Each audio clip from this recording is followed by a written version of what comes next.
All right, what's up, guys? So, in the Tuesday video, you know what that means. We're breaking down cover calls and our strategies. So, we're gonna go over today why we pick the timelines we pick. As like we prefer the weeklies, but why don't we go 2, 3, 4 weeks out, a month out, 2 months out longer? And then we're gonna go over what rolling actually is. So we'll look at situations when you roll, why to roll, when not to roll. And then I'll show you those real examples, what's happened in the Link's account over the past maybe like 3 to 4 weeks, 5 weeks, what's going on now. But all right, let's get into it. All right, so remember, your covered calls, they all have an expiration date when the contract expires. So, okay, what's better, 1 week contract to manage, or do you want a contract that has 2, 3, 4 weeks out, even longer? Which one's better? So when you think of a contract, the number one thing to remember is it's all about time. It's the number one thing. So think like this.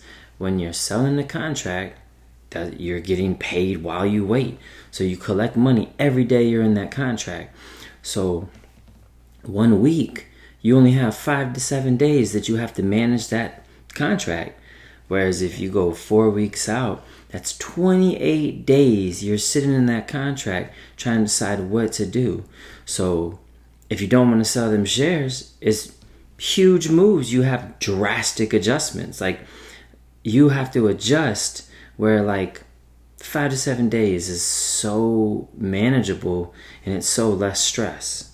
So basically, think about it like this. So when you're in your contract, whatever news comes out or anything that happens, adjust the stock price. So think about if you're in a contract for Monday through Friday and expires on Friday, how manageable is that for like anything that like tariff news comes out, inflation news comes out, anything. But now imagine if you lock yourself into a price and then you have 28 days that you're like, is anything going to happen that's going to drop my price, raise my price, wherever the stock price goes? That's what you're adjusting for. So you have your time, then you have your strike price, and then you manage your contracts that way. So let's get in now. That's why the weeklies are so manageable. Now let's jump right into like rolling in those scenarios. Okay, so remember, when you're selling covered calls, you're agreeing to sell your shares at a certain price. So when you roll, when you want to keep your shares, that's it. So it could be where your shares have increased in value past your strike and you want to sell them for more, or your shares are down and your strike is lower than your average, you don't want to sell for a loss, or you don't want to sell the shares when you think the stock is going to keep going and you want to buy it again, so you don't want to buy it at a higher price. So this is where you're managing your contract, and then when the price moves, you just adjust what you want to do. All right, and then on the flip side, when you're like, oh, Chris, well, I want to sell the shares, so what do I do then? Well, you just let them get assigned. They'll just sell on Friday. Then you don't have to do nothing. If you like the premium, you like the profit of the shares, sell them. Or let's say your shares are down and you're like, you know what, I don't want to hold this stock anymore.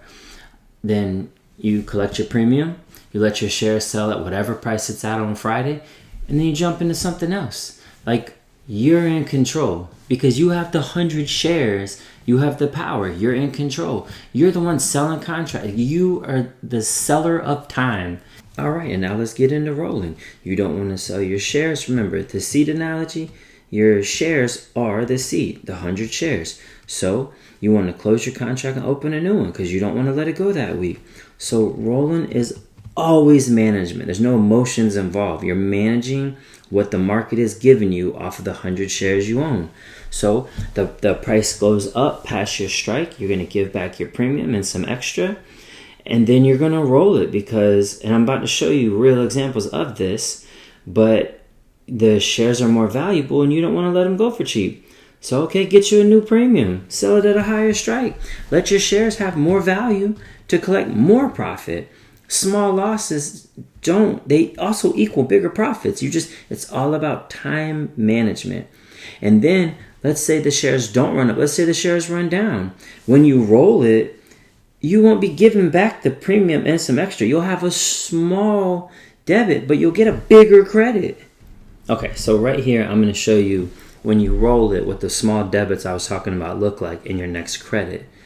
So this happened, this was in November. This was like 4 or 5 weeks ago. So Tesla dropped all the way to 381.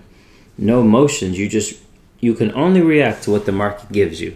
Like, you can make predictions and everything else, but you adjust real time. So we had strikes at 430. Tesla was dropping. We paid 135 to roll it, collected 364 of that premium. The next one, I dropped it to a 422. That premium paid 224. I paid $15 to roll it again. That kept 209.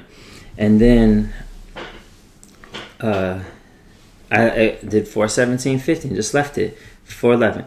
So all this happened in one single week. So I rolled that 430 strike Wednesday to Thursday. I got a 422 strike, rolled it to Friday, and then I just let it expire. It wasn't at the strike price. So that's 584 for a week when everything dropped. And this is why you just manage it. All right, let's keep it moving. The next week, so our strike price was 435. So we got 236. The small debit to roll, and then we kept 220. Next week, okay, strike price is 450, but Tesla's pushing up. So we took a negative $300 loss because the cost to roll is 605. And then 465. Okay, boom. Like, that was a huge premium. So over the 4 weeks, that's $1196. So almost $300 per week average. But that's not the whole story. Like, yeah, the weekly contracts are great, but there's another picture that you got to zoom out to really see. Okay, so here's the bigger picture. Like, the weeklies are amazing. You manage them and everything else. But don't forget that you have an asset, a valuable company that you believe in and you think is going to do great things and get more revenue, earnings, and everything else. So let's look at what's actually happening while you're managing your contract behind the scenes. Okay, so Tesla is currently bouncing up. So what's happening? So right now the strike price is 470. We got a 345 premium. So Saturday I'm going to show you all of this in Link's account. I'm going to show you what it looks like, what the strikes look like, what the contracts look like, everything on the earnings sheet. So I mean, we could be losing this week because Tesla's at 473. Well, almost 480 right now. But a loss is not failure. That's why you have to look at everything. You have to always crunch your numbers and do your math, okay? What's actually happening right now? So November 21st, Tesla dropped to $400. December 15th, it's over 470. So right there, it's a $70 per share increase. 70 times your 100 shares, that's a $7,000 jump. So we managed it this week. There's no emotions, it's just numbers. You look at everything. So Saturday, I'm going to show you the roll, the gain, the loss, the contracts, everything. You're always analyzing your next move. And then you just confirm what you're thinking with your numbers. That's it for today. I hope you guys got something out of this. Leave a comment if whatever you want to see. If you're like, or like if you understood something better, and just like to help me make better videos for you guys. And then Saturday, like everything we're doing, I'm going to show you exactly how it plays out on his account. Like the losses, everything, how we navigate. Like maybe I'll have to sell his Archer shares to cover the loss. So I keep the Tesla shares because I don't want to sell them. But I'll go over everything on Saturday, and I'll have all the videos of his actual account and everything we're doing. So you guys can see it in the account. But all right, see you guys on Saturday.